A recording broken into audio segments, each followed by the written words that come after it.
Board games,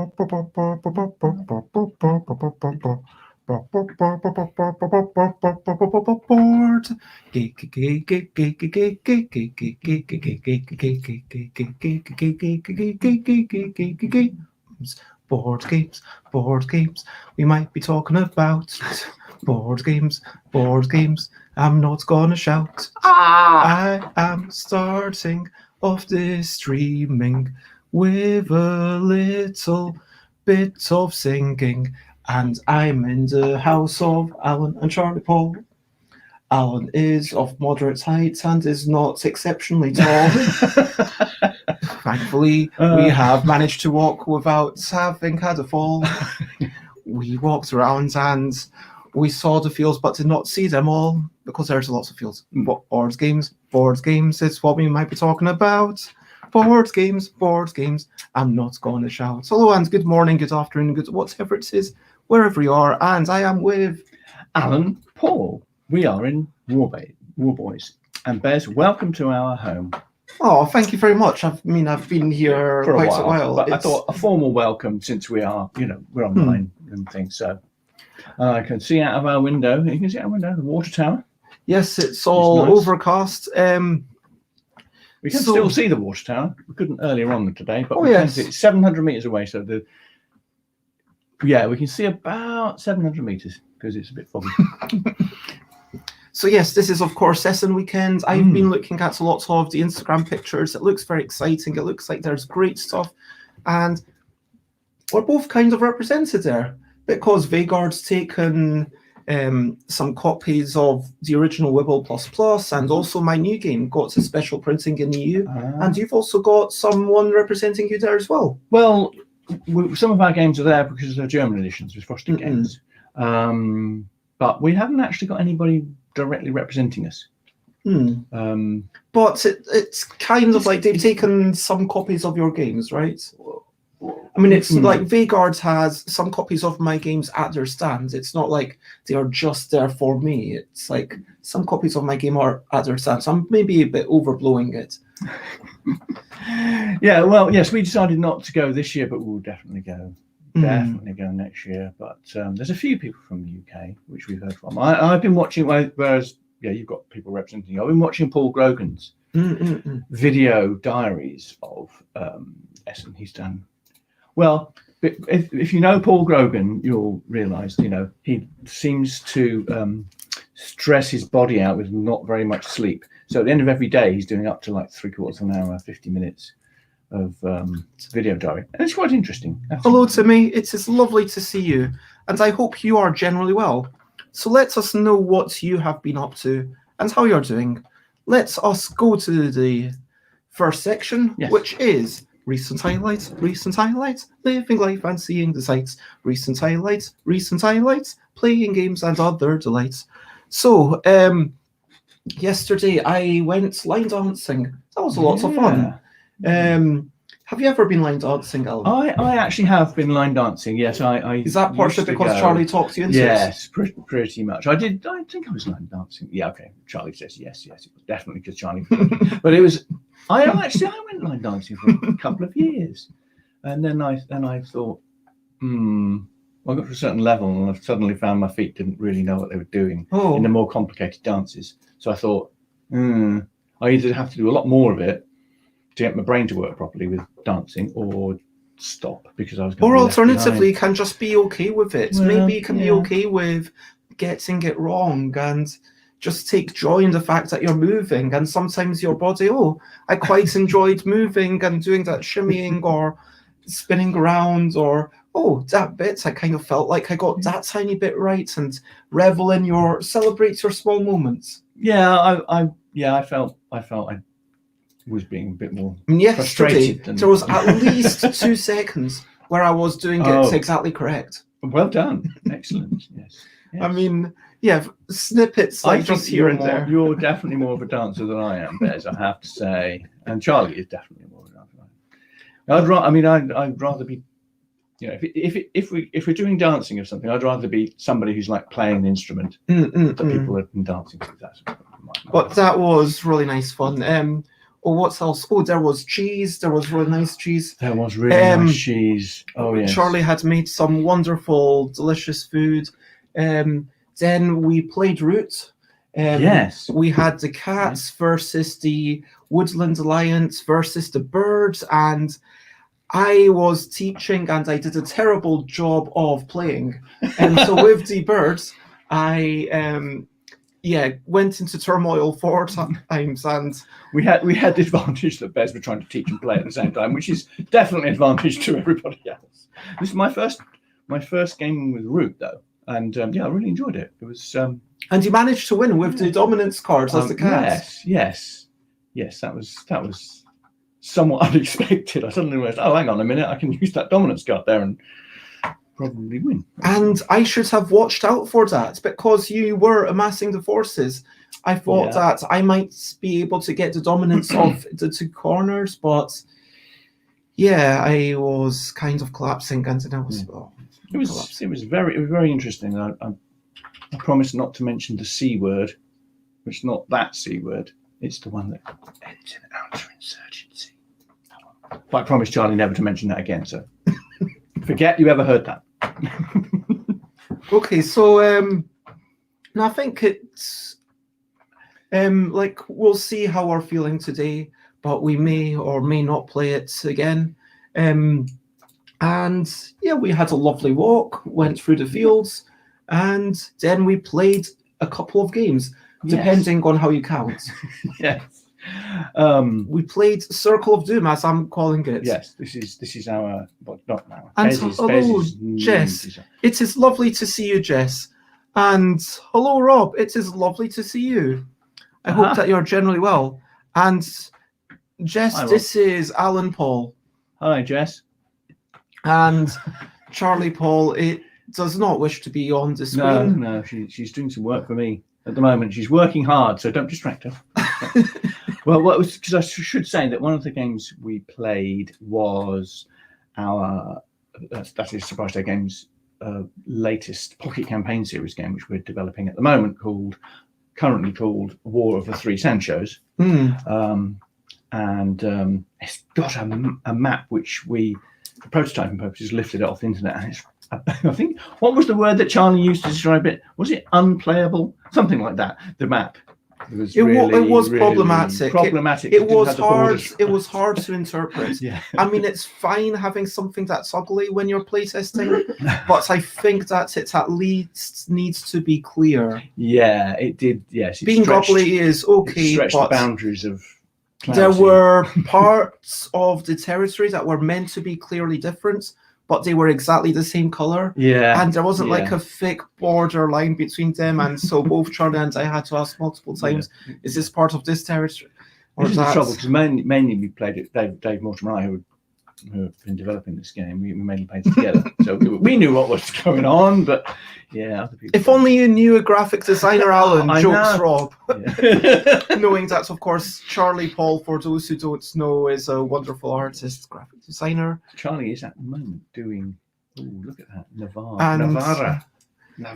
Jess is on a minibus in Bangkok. What? I hope that it's not too noisy, and I hope you're generally well. Are you wearing headphones, or are you annoying everyone else in the minibus with my talking? But yeah, Circle of Doom. Circle of Doom. Yes. So this is a game that's a totally new game that Bez designed, isn't it, Bez? Yeah. When was the redesign contest? I think it was 2017. No, that can't be right, because 2016 I had my own stand because of In a Bind, and 2015 I believe I had a stand because of the contest, which must mean that I entered the contest in 2014. Oh, right. Oh, okay. It's older than I thought. Wow. And so your first contest would have been you ran it 3 times. That's that right. means that it would have been 2013, 2014, and 2015. You ran this contest where people got a game that hadn't sold very well, that they could take all the components off, and they had to make a new game using the components of this other game that hadn't sold very well, Yes. but it had, in theory, interesting bits. That's right. Yes, it was UK Games Expo redesign competition, which was run in conjunction with Leisure Games and UK Games Expo, it was an interesting concept. But yeah, the thing the thing that really struck us about Bez's design of this one, that she was the only person who actually used the sprue of because the instructions in the competition are use as many of the components of the game as you can. So Bez just used the sprue of the counters as a functional part of the game, which she thought was. Have I ever told you how this came together? Because I can actually remember now. Oh, right. This is the original one. This is the original. I will tell example. you actually. Yes, have I ever I've never told you the inspiration of this. But apparently Jess is off to the sea mudflats and is annoying everyone else with my voice. Okay. Well, hello everyone in Thailand. I'm sorry that Jess is annoying you with my voice. So, yes, do you have the original game? Like, Gnomes of Zavendor, I think it's called. Somewhere I do have the very original. Okay, so somewhere. In Gnomes of Zavendor, there is a big gnome, and there's a medium gnome, and then there's a little gnome. Little gnome, yeah, that's right. And a little gnome fact. So I had these ideas the previous year. I was going to use the sprue, and I had this game of throwing things through the sprue, and I went as far as playtesting it a few times, but I started it too late in the year, and I didn't have time to make it good enough. It was an interesting idea, literally throwing projectiles. You had to be from a distance. It was the type of thing that Spin Master might buy. Yes. Probably not an SSG game, but you were kind of trying to. It was basically like darts, but board game sprues. That was what it was. And cubes, I presume. Whatever was in that game, yes, okay. I think. And then the next version, I tried 2 economic games. That's what I did. I started off. You look disgruntled. Well, I can't envisage designing economic games. It was a nice little economic game. It was kind of not that. I mean, there was an economic track. There was clearly there were the prices of things, and then we were buying things from the markets. That was clearly what it suggested, and then we were going with that. And then I had 2 different economic games that were both, like they weren't none of them were that amazing, but I felt like they were working well. And then Ben Neumann comes up in more than one of my design stories, because Ben Neumann was also the person who gave me the permission to make in a bind. Because back in the day when there was only one physical card, and Ben Neumann said, if you want to have physicality, just make all the cards physical. And if you want to be silly, just make a silly game. And they felt like, I was holding myself back. And that was, and having someone actually say, you don't need to hold yourself back. If you want to be a bit silly, just be silly. Just push through all the boundaries. You don't have to have a game of passing ground cards and taking cards and stuff. You can just be silly if you want to be silly. And I think having someone to remind you that you can make a game that's not like that, you don't have to constrain yourself by what other people are making in the playtest is really useful. Yeah, definitely. And I would love it if some people came to playtests with games that don't quite fall into what people would normally think of as games. But anyway, so Ben Neumann said, okay, there's this big gnome, and this big gnome is holding a sort of map, and this looks like maybe the big gnome is playing a game, and maybe the medium gnome is kind of playing the game with the little gnome. So maybe there's kind of 3 levels. So the little gnome's playing something, but then the medium gnome's controlling them.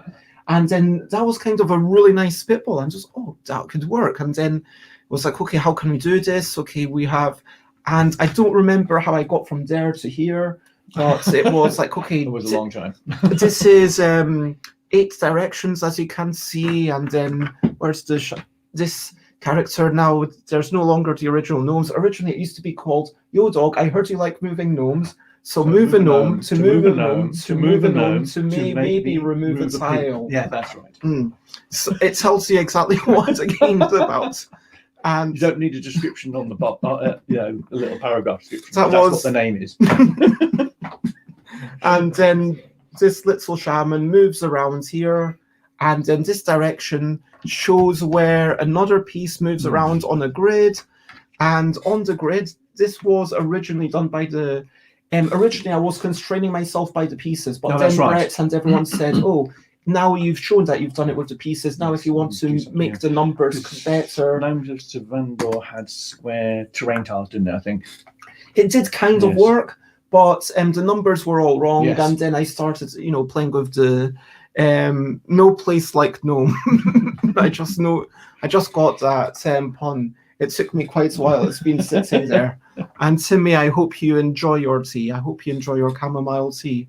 But yes, so you moved one gnome on this board to move another gnome around a grid of these tiles, and then you moved another gnome around this circle of little pieces. Which we're now calling circle. Yes. Because if the symbol on the circle tile that you land with, symbol of the circle tile you land on, if it matches the symbol on the I'm trying to find something tile, that's actually where's one that matches there? Well, here's two that's actually match. So if these two in this case things wolves, yes. If they match, then you get to remove the tile from the circle of doom. Yes. And you win if you are left with tiles of at the start of the game, you missed that now. At the start of the game, you choose one of 4, in this case, animals. Yeah, but you choose one of 2. You choose one from 2. Each player gets 2 of them and chooses one. So the other person is either the moose or the duck in this early version. Moose and duck. And one person is either the bird or the fish. Yes. And you want to survive. And then we've decided on a new theme. Yes. Actually, should we talk about the Circle of Collection? Oh, we should talk about the Circle of Collection. That's briefly. the other. Yes. And I did hear that little known facts. It was a very good pun. I did not acknowledge it, but I did appreciate it. Thank you for that pun. Which particular pun was that? You said little known fact. Little known fact. Yes, I did. Moose are some serious character, says Timmy. Yeah, don't take the moose lightly. Oh, right, exactly. What I'm learning from that is these aliens, we'll get to that, should have antlers. At least some of them. We'll get to but that. Anyway. We're going ahead of ourselves. We're jumping around all over the place, but it's fine. So, one of our potential partners in the production of the game, when we showed them the version we were intending to, said, "Oh, we don't like the negativity of you're basically just trying to survive and everything else dies or is removed." And they said, "What about if you collect things and you get points for collecting things?" So we thought, "Oh, okay." And in fact, this was way back in 2019. Oh, almost eons ago. We've not seen each other for a while because of COVID and everything. Yeah. This is the first time that we've properly seen each other. Yeah. And looking back, I haven't actually. I don't think I've done much more than. But yeah, we talked about it, and then you had actually made a prototype, prototype, and I'd completely forgotten I'd made a prototype. And then last night we discussed it. We spent a serious, bits of time thinking about how to make it work. We had, assembling them into a particular order and making things into 8 sets so that it was 3 adjacent things you need to pick up. So the other person's able to get some ideas of what you need to try to get. That's right.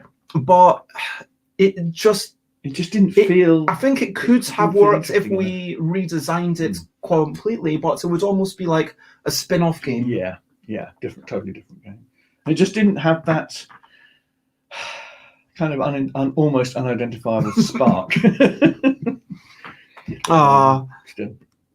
Rob says Lady Gaga once tried on underwear from a small magical creature, but they were uncomfortable and she couldn't get them off. Lady Gaga was caught in the bad gnome pants. Rob. I'm going to give Rob 50 points for that. Oh, generous. I didn't know you got points. Harper Rob, 50. There you go. What do you do with the points? You cash them in for real goods, like base games. I'll, at some point maybe, but 50 points isn't really mean anything. It's a token gesture. It's a token gesture. I've been timed out for less, says Rob. Well, you won't get timed out for making puns here. What's the trouble with names? But yeah, with the circle of positivity or circle of collecting, circle of collecting, it doesn't even work as it's not a thing. I Circle of think- doom works. Circle of positivity. What? I think it was. Circle of collecting. I mean, I was thinking about it and thinking that you could reduce the numbers because, like, you could make it that there's 5 things, but then there's. We had a whole theme. We had a hominid theme on that one, didn't we? Yeah, Which is quite fun. the theme actually works really well for that one because then it was you are all Neanderthals and you're all trying to gather stuff. That was quite nice. That was quite nice. So you can have your object and then things like flint or the giant elk. I mean, Alan wrote down all the words. I actually researched that theme. I'll have you know. Did you? I actually researched. Oh, so it. that's how you I came up wanted to with make sure that all the items. things would coexist at the same time. I didn't realise you had taken it quite so I seriously. know more about hominids than I did before. I'm impressed. But yeah, we decided to go back to the previous game, and we decided that it does work very well. The only thing that we are going to change and tweak is these cards on the side. Yes, which we didn't mention at all. Yeah, you get 3 special cards. Honestly, the game works fine. You can play it just once through without any cards. But with this adds a bit of extra tension and a bit of asymmetry and secrets. Yes. The thing is, if without the cards, I think it was a bit dry, a bit too dry. Whereas the cards, very limited. You only get. I think we're saying at the moment you play 3. You have 3 cards, and you keep all of those 3 cards. You can only, that's it. You don't get any more, and you have them for the whole of the game. The game is 3 whole rounds, so effectively you play best of 3 effectively. So the cards are not going to overwhelm the if you like the normal strategy, but they are something that both players have to take into account. I'm just going to What's happened? I'm just changing the thing on the bottom. Right. Okay, so now people can see the name of the game, Circle of Doom, right. and Circle of Collecting. Okay. Yes. But yes. So that's how our design. Like with the 3 cards, throw things out. I think we've got a very nice symmetry between them. Like we've got 3 cards, 1 for each of the faction, for each of the roles. Sections, yeah. And now, let's talk about the new theme. Circle of Doom. Now it's going to be. There's going to be an let's drive. just explain how we got there. Okay, sure. It's really difficult because, well, a little bit, because this is a 3-part game. Basically, you have the thing that goes around here is one, if you like, one agent. Then the thing that goes around the tiles in the middle is another agent, and then the thing which goes around the circle of doom itself and removes is another agent. So you've got 3 things. That means you've got a 3-part process.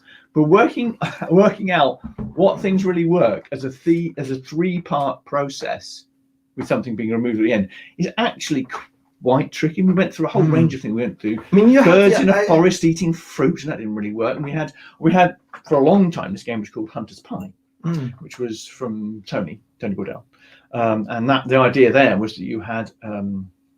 Well, the middle one was the hunter, the last one is the the cook, and if they like each other, then they're shouting orders to each other, turning the animals into food.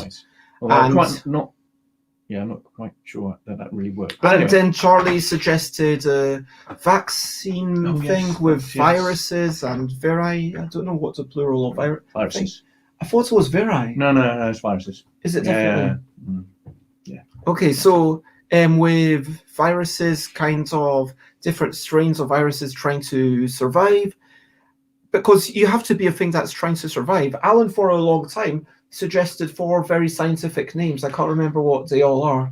And one of them for the hominids. The hominid ones we have, And then like the first one's the shaman, the second one's like tribes moving around, and the third one's a natural disaster that kills, and that vaguely worked. But the problem is we had things like Homo denisovum and Homo erectus and Homo habilis and these, and these are actually really. Was it Charlie who came up with the like a spacecraft thing. I think, yeah, it was pilot.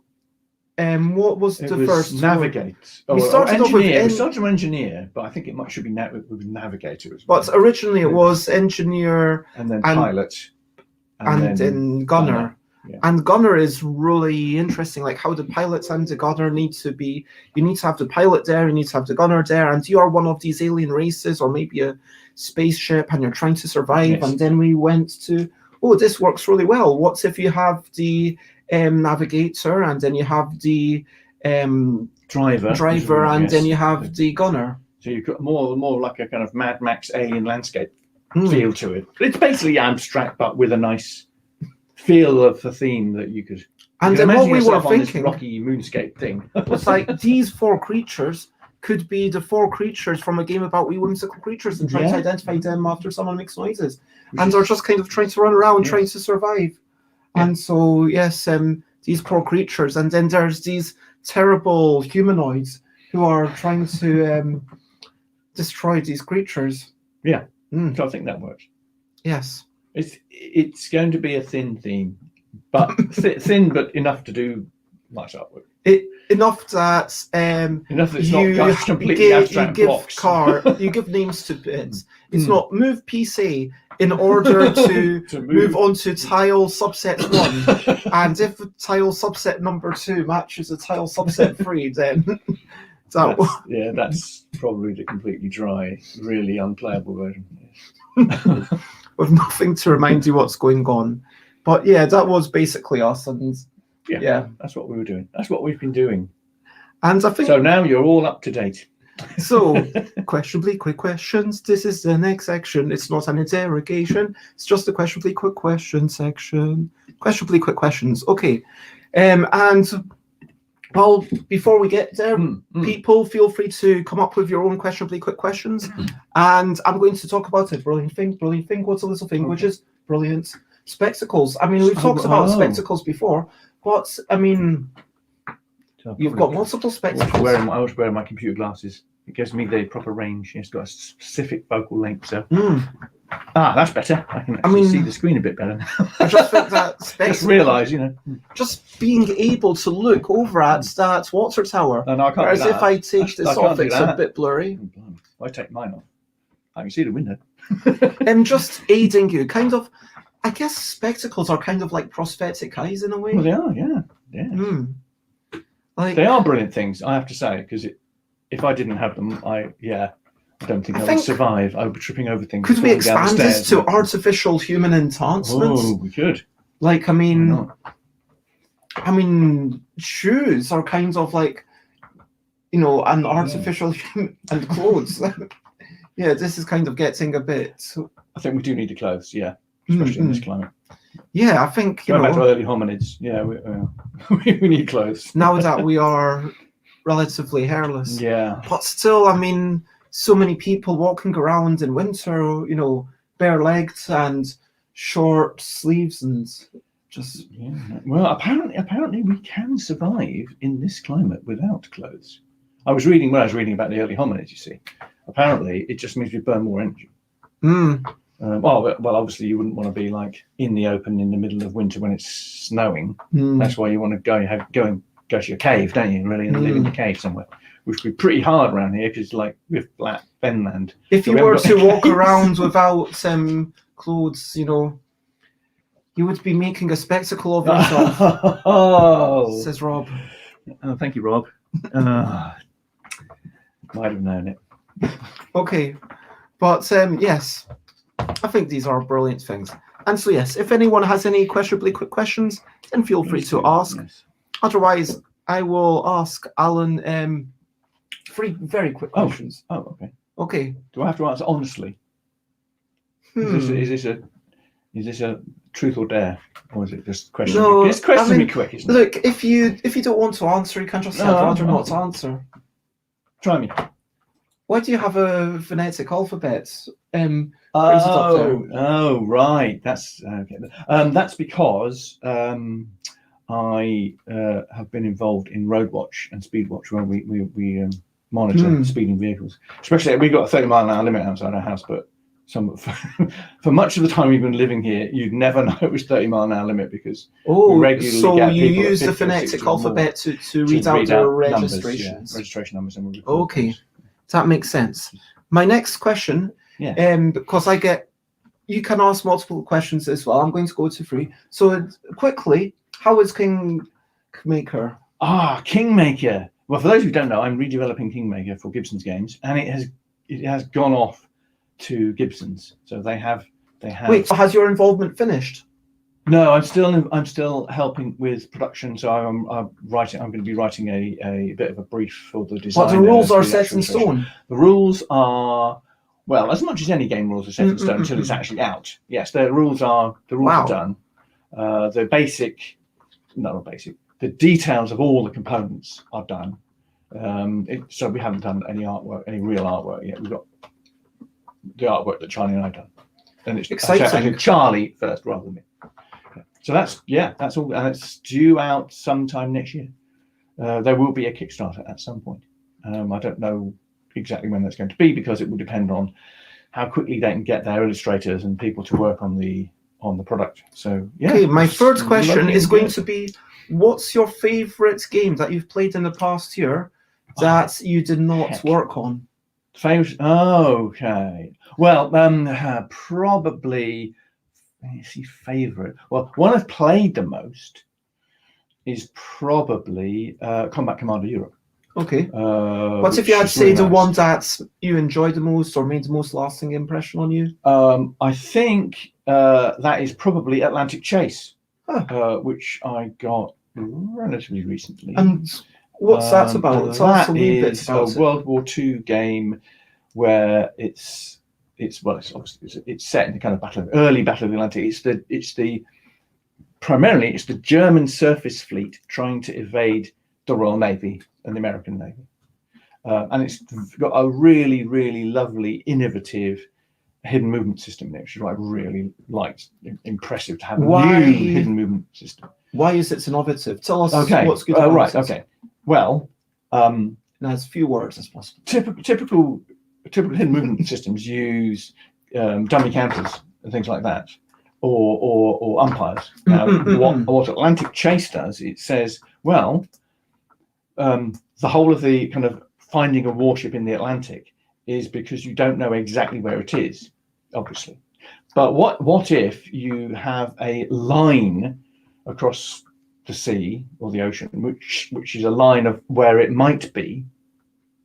Okay, and then when you have your search vessels searching for the enemy, all they know is that line to start with. But if they use specific action like a intelligence gathering action, they can shorten the line. In other words, they can find out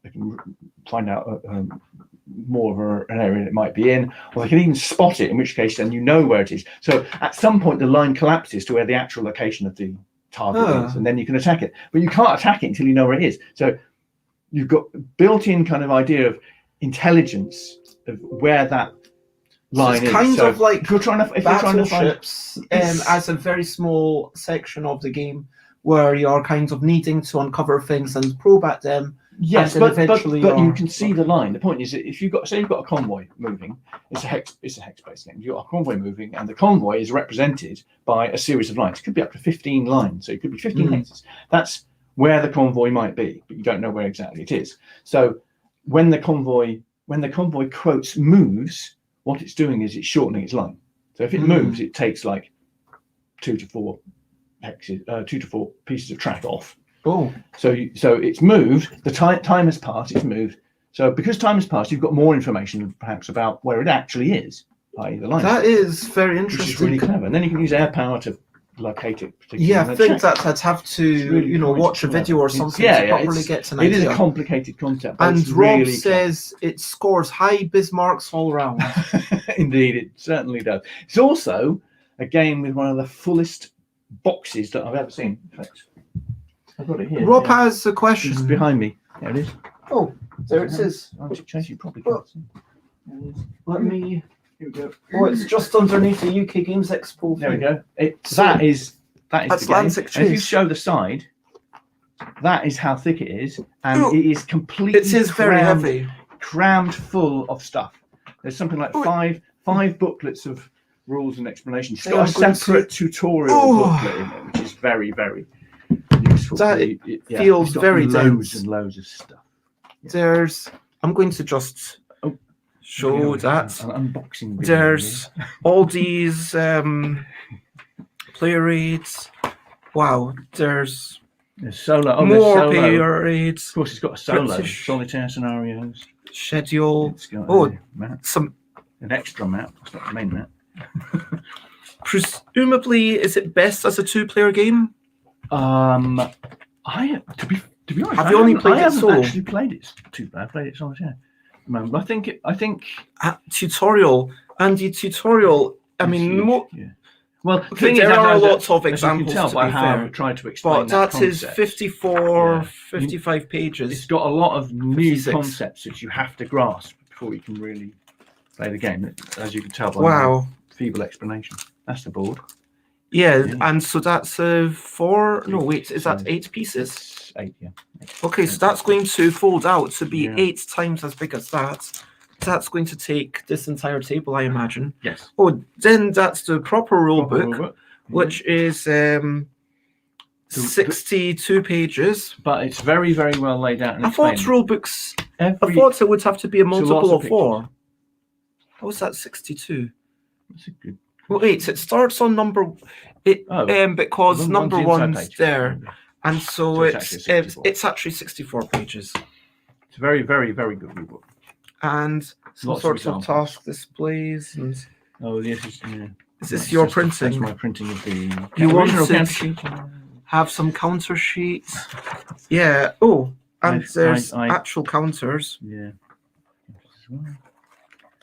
And then, and then of course, and then there is a tiny little bit of air. But each potential target has up to 15.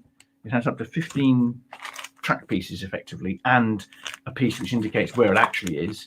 And that means because you can have a lot of targets, you've got 16 pieces for each individual task force, which is a lot.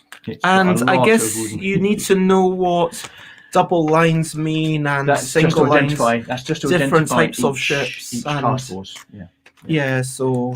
Yeah, lovely. And the different colours are the different nationalities. Yes, that's it. Yeah, so you've got the red and the British are kind of brown and the Germans are white. And then as well as this white, you've got this sort of cream colour. There are Canadians and there are Americans. The cream colour is awfully close to the white. It is, actually, yeah. I could see that being a problem, but it seems very nicely done. It's extremely good. Yeah, I thoroughly recommend it. And the guy, Jeremy White, who designed it, he also did all the illustration layout as well. I will try to pop that back in, but we do try to. Would you like to give it to me and I'll do that? Oh, if you're sure. Yeah. I try to be somewhat brief, and I've already gone way more than half an hour today, but it has been lovely chatting. Thank you for joining me, Alan. That's a pleasure, now, as always. We always like to ask, over to you, what are you up to? You can share, but only if you want to. So anyone who's watching, what are you up to today? What are you doing? Whether it's something fun and frivolous or something a bit more serious, let us know. I think that we are going to ponder these cards a bit more. Yep. I think that we've decided that it's nice having those cycles, as they might be called in Magic the Gathering, thinking about the aesthetics, not just within one game, but once someone looks at all the cards and brings up a mental model of everything in existence. So having cards that make every piece move the opposite way, having a card that makes everything move 0, and having a card that makes everything move to extra. And then we've got cards about flipping stuff. And I think that pondering the flipping stuff a bit more would be really interesting. We've got 9 cards at the moment, which is enough, but I think 12 will be better if we could get 12. I think that it's easy to have flipping in the Circle of Doom, but how do you have flipping in the first place? I mean, what would that look like? Tricky. Would that mean that you... This could be double-sided, something like that. This track here could be double-sided. I don't know if that... What Nice. what would What would be on the other side? Yes. would it be suddenly that You could just have a different, I don't know, different orientation of them somehow, but they're all oriented in a specific way. You couldn't suddenly. oh, what's they go if the inside? arrows Inside, go go inside? Ooh, yeah. We've all thought of it at the same Yeah. time. That suggests it might be intuitive. Well, we'll have to try it out. Yes, I think we should As definitely yes. try that out. I think that Yeah. sounds It exciting. does. Yes. But that means that you would always start on the outside thing, but you only play that in some games when that thing comes up. Does that seem appropriate? Could be. Well, because of course it wouldn't come up very often, but it might be. We'll see if it's interesting. But yes. Wonderful.